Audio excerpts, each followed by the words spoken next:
Hazret Enes bin Malik radıyallahu anh diyor ki, sahabelerden biri vefat etti. Başka bir şahıs merhuma hitap ederek seni cennetle müjdeliyorum dedi. Resulullah sallallahu aleyhi ve sellem Efendimiz ona sen bunu nasıl söylüyorsun?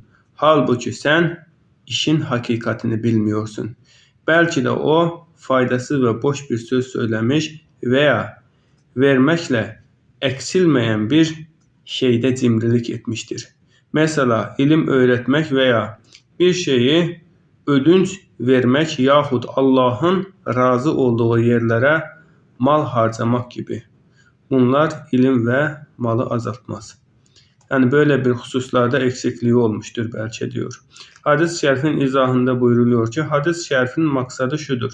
Bir kimsenin cennetlik olduğuna dair hüküm vermeye cüret etmemelidir hiç kimse.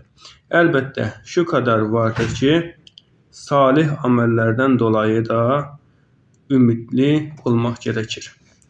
Yani korkuyla ümit arasında bir mümin olması lazımdır, olması gerekmektedir. Efendimiz Aleyhisselatü Vesselam buyuruyor. Tirmizi